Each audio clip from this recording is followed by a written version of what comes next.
I'm your host, Bradford Lassiter. Welcome to another episode of the Lassiter Factor Monthly Reviews, the show where I break down everything I watched during the month of December and November. Yes, you read correctly, because if you watch my last video, the monthly report, I kind of had some technical difficulties with my laptop, so I kind of had to make some slight changes until I can get back to some type of normalcy with my videos, or some slight changes I'm making with my videos.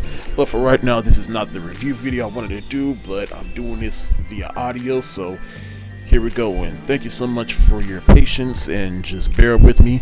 And again, Happy New Year, and thank you so much for watching. If you do like this video, hit the like button, share, comment, share this video, tell me what you think. And so, because I missed out on the November video because my laptop was out, I still have the recording for my other reviews from that month. So, what do you say, let's just flash back to the footage I shot for November, and here we go. So I'm going to start out with all the TV I watched, starting with This Is Us.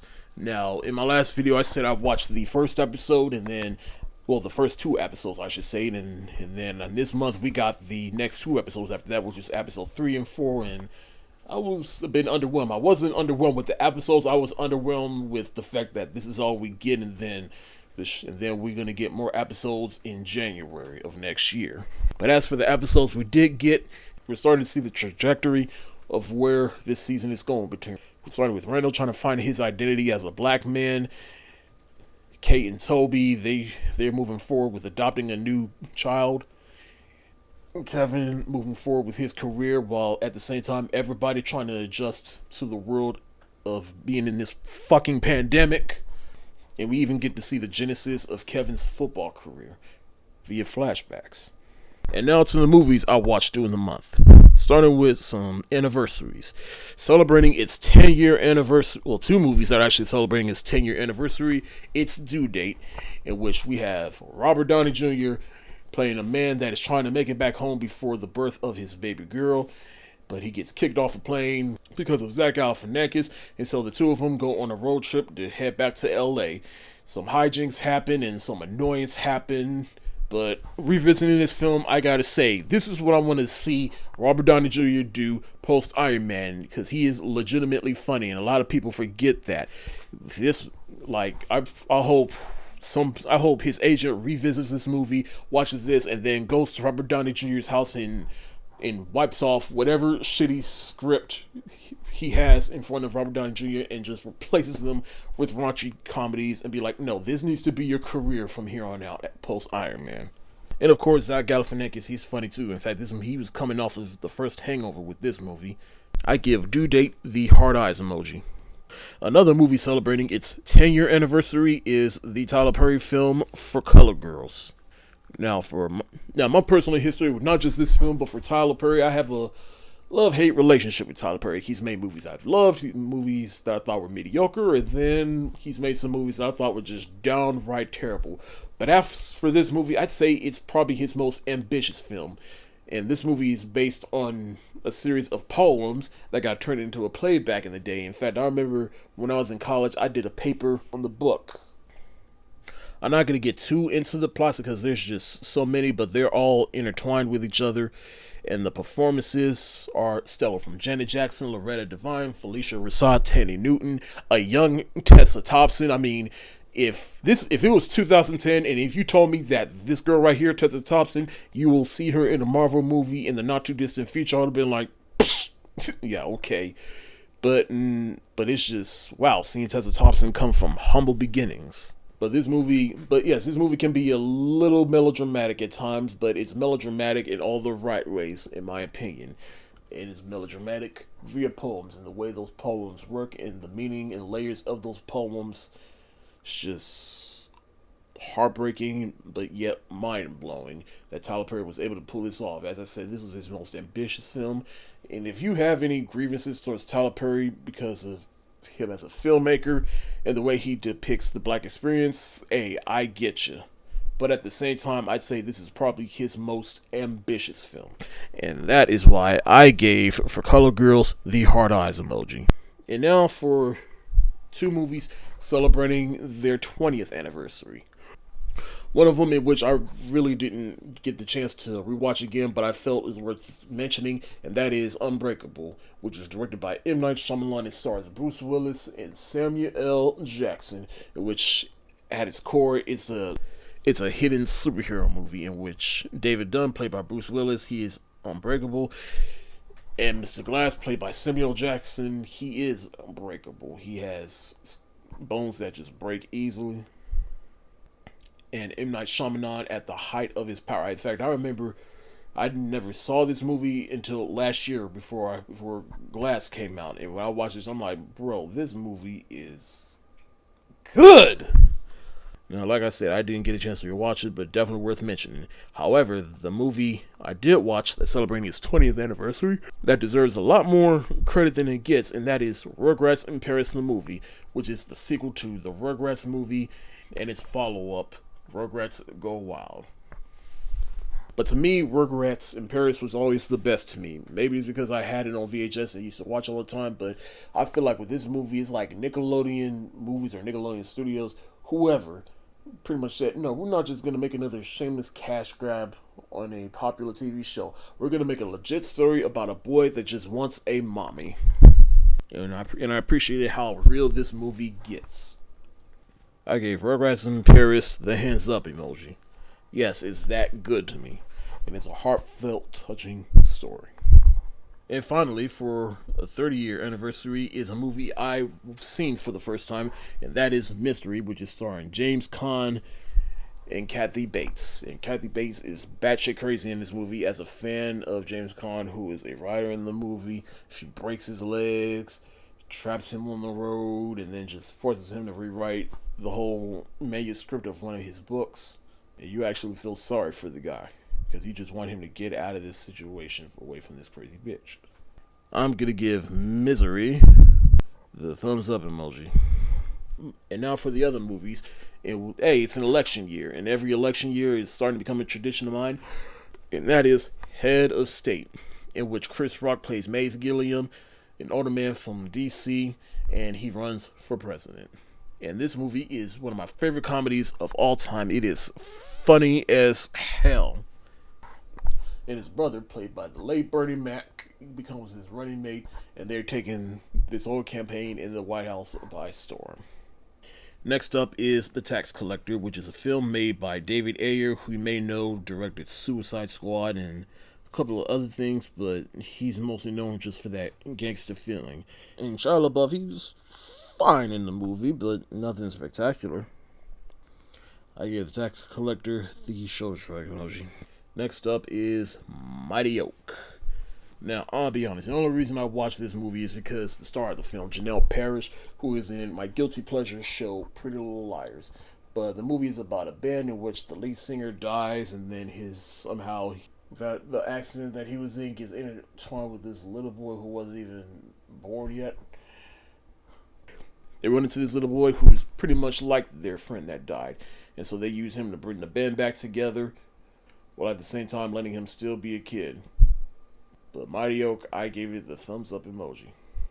The Old Guard is a movie that I was late to the party with, and I'm glad I didn't see a trailer for this movie, because holy fuck, this movie is good. And Charlize Theron, she is wonderful in the movie. I gave The Old Guard the hard eyes emoji. Unhinged. Yep, Russell Crowe acted like a nutcase for an hour and a half. It could be pretty fun and entertaining, but nothing really special.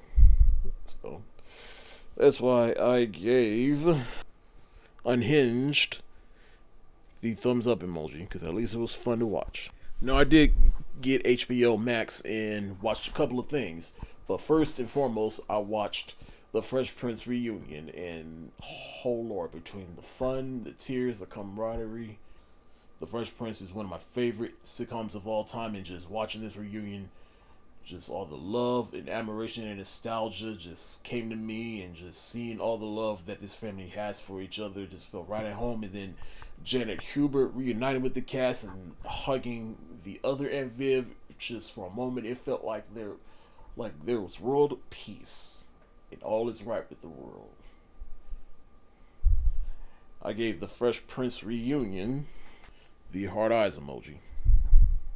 And now on to the stuff I watched during the month of December.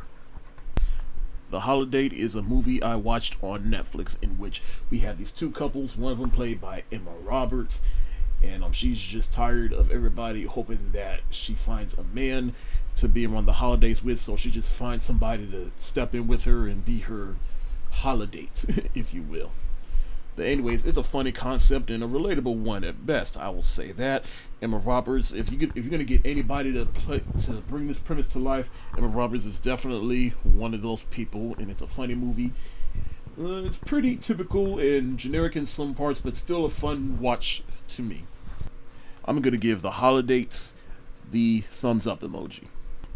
Next up is Jingle Jangle, which is a movie that kind of flew under my radar a little bit, but then some of my roommates watched it, and so I watched it, and I absolutely enjoyed this movie. This is the type of things I want to see, which is something that isn't normally with a tradition, something that isn't with a predominantly black cast, but it definitely is, and it's a fantasy holiday movie.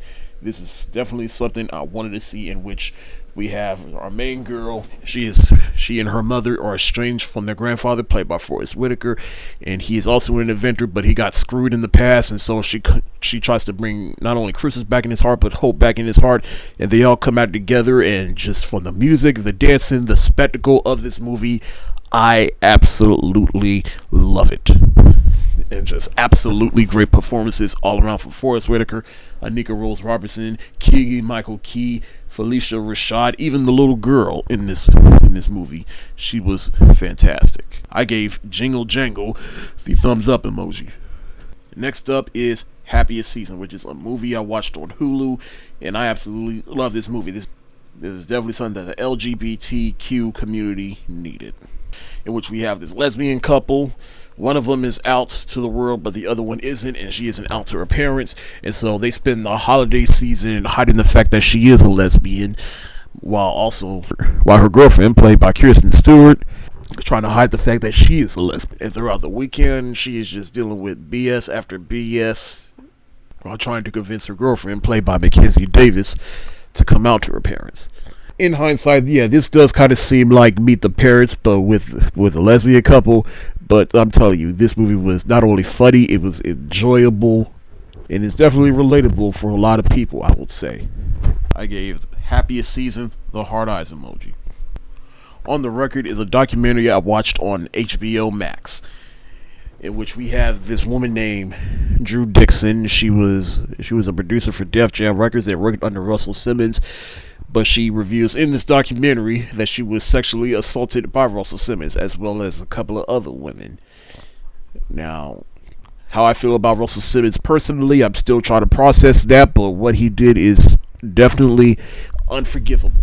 I'm still shooken by the stories from this documentary. I remember I posted a little review of this on my Instagram, and Drew Dixon, she must have saw this on Twitter somewhere, but she saw it, commented. I don't know, I was kind of struck by it because I didn't think she would see it, but she saw it and she said, "Thank you for watching," and I said, "Thank you for your courage and honesty," and I don't know, that just kind of made my day. And then I kind of got some other comments about this review on Twitter. But if you have not seen this documentary, I highly recommend you watch it. I gave On the Record the hard eyes emoji. Another documentary I watched on HBO Max is called Class Action Park, and this is one of those documentaries where I just had my jaw down the whole entire time, just like, what the fuck, like, because it is about a real life park called Action Park, in which this is one of the worst parks ever made, and it is in New Jersey. I'm not going to tell you much about it. This is just one of those documentaries you just got to watch for yourself, or even better, Google it, look up all the stories, and you will just be like, how in the world? And I gave Class Action Park the hard eyes emoji. Next up is Soul, which is the newest Disney and Pixar film, in which it stars Jamie Foxx. He plays Joe, in which he's an aspiring jazz musician, but then his life gets turned upside down when he gets fallen into the great beyond, but then he also gets sucked into the great before, and he's stuck with Tina Fey's character trying to get back to the world and get back to his body. But then he goes on a journey of self-discovery and learns things about himself and learns to appreciate life a lot more. The animation is beautiful and the representation in this film is stellar. And the story is definitely Pixar when they are at their best. Pixar has disappointed me sometimes. Looking at you, Cars too. But when they hit it out the park, they hit it out the park. And for me, they definitely hit it out the park with Soul, and that's why I gave Soul the star eyes emoji, because this film is a masterpiece. Now the next film, Wonder Woman 1984, which is a movie that is very, very, very controversial right now, in which this movie takes place in 1984, and we follow Princess Diana, aka Wonder Woman. And there's a whole lot of shit that is happening in this movie between her finding the stone and bringing Steve Trevor, played by Chris Pine, once again back to life.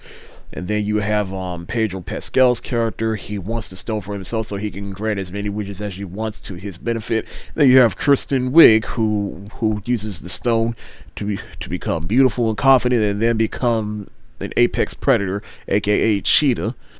But honestly, is this movie as good as the first film? No, but is it a fun, entertaining film? Yes.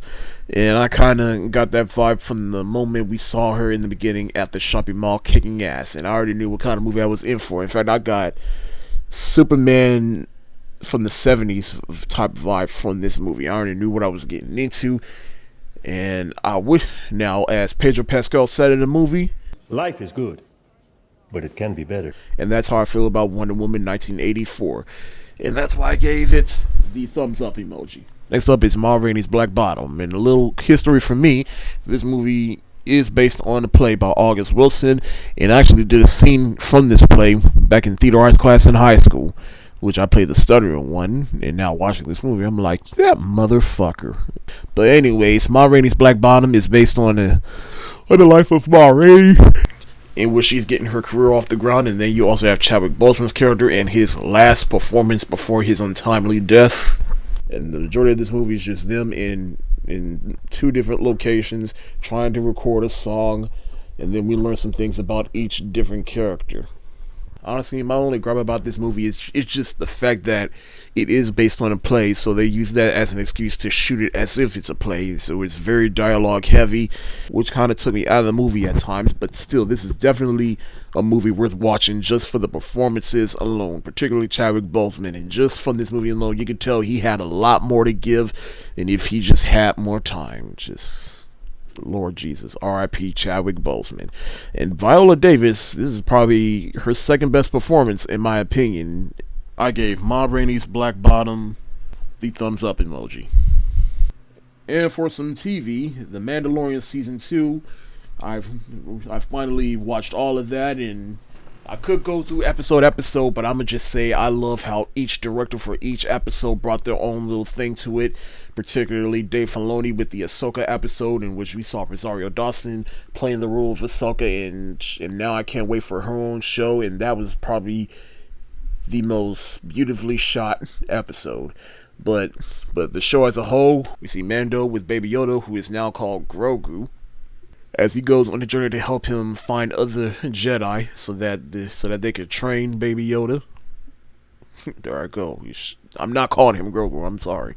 Anyways, I love the first episode, which was directed by Jon Favreau, in which they trying to take care of this big worm creature. And then we get to see characters from the Clone Wars, such as in which Katie Sackhoff reprises the role of Bo-Katan. Tamara Morrison reprises his role. Well, I guess kind of, sort of, because he played Jango, but in this he plays Boba Fett, in which Boba Fett is the clone son of Jango Fett, so that kind of checks out. But anyways, we get Boba Fett, he gets his due, and he kicks ass on this show. And of course, the big finale at the end with Luke Skywalker, and there's a bunch of plot holes and storylines left out in the open. Now, I will say I hope that there really isn't a season 3, but I know it's happening because the way they ended things here, I felt like they really could have ended things here, but, you know, they probably have more stories in the whole. But I absolutely love Mandalorian Season 2, and I actually think that this was better than Season 1, in my humble opinion. And that's why I gave The Mandalorian Season 2 the hard eyes emoji. Next up is Flash Gordon, which is celebrating its 40th anniversary. Now, this is one of those movies I've heard about and it is getting a cult following, but I watched Flash Gordon, and now my friends are pissed at me because I made them watch this with me. And it is a terrible ass movie, and yes, I agree that it is definitely a terrible ass movie, but like I said in my review, it's the best nerd cult films that I will never ever watch again. And if you really have any interest in this movie, just watch it once and don't ever watch it again, because this movie is weird and bizarre. It is definitely a product of its time, and that's why I gave Flash Gordon the angry emoji. Next up is The Godfather Part 3, or The Godfather Coda. And of course, Godfather Part 3 is celebrating its 30th anniversary. Now, the original cut of this movie, I'd say it's definitely the weakest, but I'd still say it does has its moments. It's definitely longer than it's usually, and then of course everybody talks about how terrible Francis Ford Coppola's own daughter in the movie, Sofia Coppola, and how bad she is in the movie. But what I always liked about The Godfather 3 is pretty much about whether or not Michael Corleone is redeemable, or is he just beyond being redeemable after everything he's done, all the bad things he's done, and especially what he did to his own brother Fredo. Even though Fredo had it coming and he did that to himself, but still, that is your own family. And so I just like how that movie, I just love the theme of, are you beyond redemption? Now, the new cut of the film, The Godfather Coda, The Death of Michael Corleone, it is definitely a slightly shorter movie. It definitely moves at a more rapid pace, and it definitely gets to the point a lot faster. It changes up the beginning and the end, and honestly, with both the beginning and the end, I just prefer to watch the original cut of the movie, because I felt like, well, spoiler alert, it just ends with Michael Corleone sitting by himself, and then it cuts to black with a quote, and then end credits. But I like the original ending of the original cut, which is Michael Corleone. He sits alone in a chair, and then he has a heart attack and collapses to the ground and dies. And to me, that just falls in the theme of are you beyond being redeemed? Because in the end, Michael Corleone, he dies alone. But other than that, with Godfather 3, it still has solid performances from Al Pacino, Diane Keaton. I mean, the legacy of Godfather 3 is definitely not on the same level of the legacy of the first two films, but still worth watching in context of the trilogy. But whether it's the original cut or the other cut, I just gave it the hands up emoji. Celebrating its 20th anniversary is The Emperor's New Groove, which is a Disney film, probably David Spade's best film in my opinion, but it's a film about this emperor who goes from being selfish to selfless. He is self-centered, and he gets turned into a llama by his assistant Yzma, played by the late Eartha Kitt, and her dim-wit assistant Kronk, voiced by Patrick Warburton. But Kuzco gets turned into a llama and ends up with Pacha, voiced by John Goodman, and they both go on an adventure to get back to the city and change him back into a human. Is it Disney's best? No. But is it one of Disney's funniest? Hell yeah. I've always kind of appreciated these middle-of-the-road Disney films that's not really trying to do anything spectacular, but just there to entertain. And that's what I love about movies like Robin Hood, and I think Emperor's New Groove falls in that category. And it definitely has gained a legacy over time because of its show, The Emperor's New School. Is straight to DVD sequel, Kronk's New Groove, and it's definitely a merchandisable franchise in its own right. And it still has some moments within this movie that are probably meme to this day, particularly with Kronk and Pacha. I gave it the hard eyes emoji. And lastly is Tron Legacy, which is celebrating its 10th anniversary. Yeah, that's right. I can't believe this movie came out 10 years ago. And now, of course, this movie is the sequel to the 1982 cult classic film Tron, in which that movie is revolutionary in its own right. But Tron Legacy, do not sleep on this film. I know a lot of people, they have some problems with this movie, or they just don't like this movie for the soundtrack for Daft Punk. And rightfully so. Daft Punk definitely did their thing with this soundtrack. But I will, and you can quote me on this, I will definitely say that this movie is a masterclass in modern day sci-fi filmmaking. because this is a beautiful film. In fact, Tron Legacy is one of those few films I wish I not only have seen in the theaters, but saw in IMAX 3D. And to me, this movie still holds up with its themes that they brought up. Yes, it could have been brought up in a better way, but for what they did in this film, I felt this is a worthy successor to that original Tron. Great performances from both Jeff Bridges, Garrett Hedlund, and Olivia Wilde. If I have any negatives towards this film it's a pretty obvious negative. The de-aging effect for Jeff Bridges, even by 2010 standards, is, oh boy, terrible. The Tron Legacy, I absolutely love this movie. I think you should give it another try. I think let's make this movie a cult movie so that we can finally get a Tron 3, because Disney, if you're really into your live action stuff, I really could use another Tron right now. But Tron Legacy, I gave the heart eyes emoji. And that's it for my reviews from both November and December. Thank you so much for watching. Happy New Year. And if you like this video, like, comment, share, subscribe. Thanks for watching. Stay safe. Wash your hands.